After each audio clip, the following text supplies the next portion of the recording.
आपने जो पॉइंट बताया प्रॉपर्टी वाला, मैं ज़रा पूछ लूँ, एहसन मलिक साहब मौजूद हैं। प्रॉपर्टी अभी पाकिस्तान का एक अहम सेक्टर है। क्या तीर चलाया जी आपने इकोनॉमिक ग्रोथ में, जब इमरान खान साहब ने आपको इतनी टैक्स एग्जेम्पशन दी थी, और उनकी वजूहात कुछ तो हमें पता है क्यों टैक्स एग्जेम्पशन दी थी, लेकिन बहरहाल आपके तो वारे नहीं आ रहे थे उस वक्त। तभी तो आप अहमद अवैस साहब की हाँ में हाँ मिला रहे थे एहसन मलिक साहब, क्योंकि आपको इनके प्राइम मिनिस्टर ने बहुत ज़्यादा टैक्स एग्जेम्पशन दी। लेकिन आपकी इकोनॉमिक ग्रोथ क्या थी, ये सवाल है खुर्रम साहब का, जो बड़ा वैलिड सवाल है। मैं कामरान साहब, खुर्रम साहब को रिस्पॉन्ड करना चाहूँगा। बिल्कुल खुर्रम साहब की बात से मैं एग्री करता हूँ, सिर्फ एक पोर्शन की हद तक कि इस रियल एस्टेट सेक्टर ने क्या प्रोडक्टिविटी दी है। मुझे एक चीज़ बताएं खुर्रम साहब कि जितनी भी ये सोसाइटीज़ और एक नंबर लोग डेवलपर्स जब एक सोसाइटी डेवलप करते हैं या एक बिल्डर एक बिल्डिंग बनाता है तो उसमें कितना बड़ा इंफ्रास्ट्रक्चर इन्वॉल्व होता है, कितनी इंडस्ट्रीज का सामान सेल होता है। आप खुदारा एक चीज़ को समझें, ये जो नून लीग के माइंडसेट है कि रियल एस्टेट एक नॉन प्रोडक्टिव सेक्टर है, इससे काइंडली आप बाहर आएं। अगर आपने इंडस्ट्री ज़मीन पर लगानी है, अगर ज़मीन को ही मरात नहीं होगी तो इंडस्ट्री नहीं चलेगी। अभी आपने ये जो बजट सुना है, इसके बाद आपको क्या लगता है मुल्क में कंस्ट्रक्शन इंडस्ट्री चलेगी? कोई मतलब क्या करेगा? और आप ये कह रहे हैं कंस्ट्रक्शन के साथ सीमेंट भी वाबस्ता है, सरिया भी वाबस्ता है, ये इंडस्ट्री के एलिमेंट्स वाबस्ता है, मजदूर भी वाबस्ता है, यही कह रहे हैं ना आप आम लफ्जों में लोगों के लिए। और दूसरी बात जो आपने बात की इमरान खान साहब की कि जो उनके दौर में जो एमनेस्टी आई वो सिर्फ बिल्डर्स के लिए आई थी, और उसका भी बहुत, मैं समझता हूं कि बहुत कम लोगों ने उससे बेनिफिट लिया, क्योंकि वो चले आई तो थी ना। चले इसका जवाब खुर्रम साहब आप रिस्पॉन्ड करें, फिर वैसा को जाना। जी खुर्रम साहब, जी देखिए, हम सब उन्होंने कहा इंडस्ट्री के एलिमेंट्स जुड़े हुए साथ। जी बहुत इदराक है कि गालिबन अगर इन्होंने नहीं कहा, मैं बता देता हूँ कि कम से कम 2 से 3 दर्जन इंडस्ट्रीज जो है इससे जुड़ी होती हैं, लेकिन उसके जो नेगेटिव कॉन्सिक्वेंसेस हैं वो भी हमारे सामने हैं। पाकिस्तान की खासतौर पर पंजाब में जो प्राइम एग्रीकल्चरल लैंड थी उसमें तेजी से कमी हुई है, और उसके अलावा जो लैंड की कीमतों में अब हर शहर के ग्रीन लैंड भी कम हुई है वैसे तो, जिस तरह के यहाँ पे फैसले हुए हैं पिछले दिनों। वही मैं कह रहा हूँ कि वो बहुत कम, जो कि आप कमर्शियल कर ही नहीं सकते थे जी। और उसकी वजह ये है, और उसका जो कॉन्सिक्वेंस है वो ये है कि पाकिस्तान में आज अगर आप सनत लगाना चाहें तो जमीन की कीमत इतनी ज्यादा है शहरों के इर्द गिर्द कि आप उस सनत को लगाने का अफोर्ड भी नहीं कर सकते।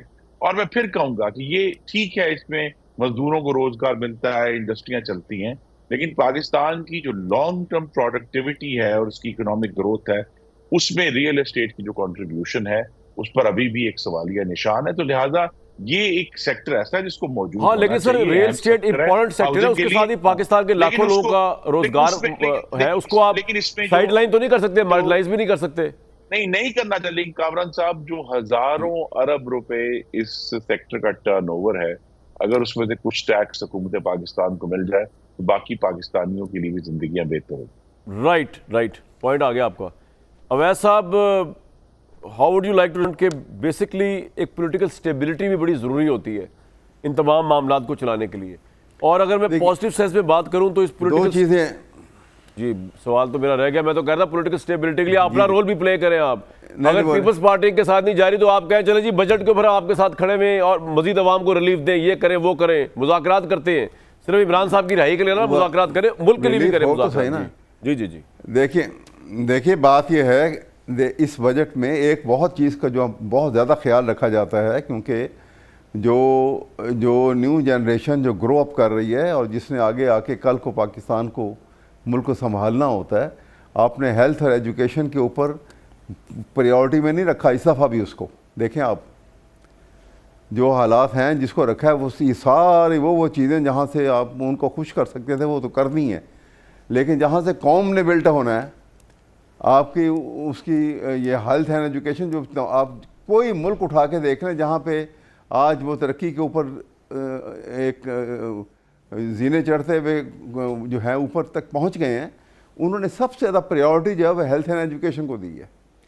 हमारे यहाँ पे उसकी कोई प्रायोरिटी यहाँ पे नज़र नहीं आई, आपको अभी भी नज़र नहीं आई उसको। तो मैं ये आपके सामने कहना चाहता हूँ कि ये तमाम चीज़ें जब तक हैं, क्योंकि आपने जल्दबाजी में सिर्फ ये काम किया है कि ये किसी तरीके से हम एक ऐसा इसकी बेस के ऊपर एक रिपोर्ट बना के उनको तो खुश कर दें, बाकी कौम लड़ती रोती पीटती रहेगी, आगे आपका पॉइंट आ गया, पीटती रहेगी, लोगों का हु केयर्स अबाउट इट। बिल्कुल ठीक। सुहेल अशारी साहब को मेरी आवाज़ आ रही है? जी आपकी आवाज़